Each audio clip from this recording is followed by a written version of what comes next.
యేసయ్యా నీ కృపను మరువలేనయ్యా నా యేసయ్యా నీ దయలేనిదే బ్రతకలేనయ్యా నీ నామ స్మరణలో దాగిన జయము నీ వాక్య ధ్యానములో పొందిన బలము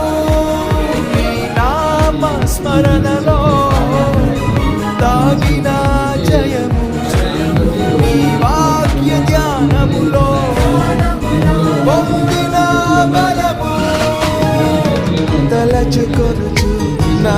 యాత్రను నే కొనసాగించెదా తలచుకొనుచు నా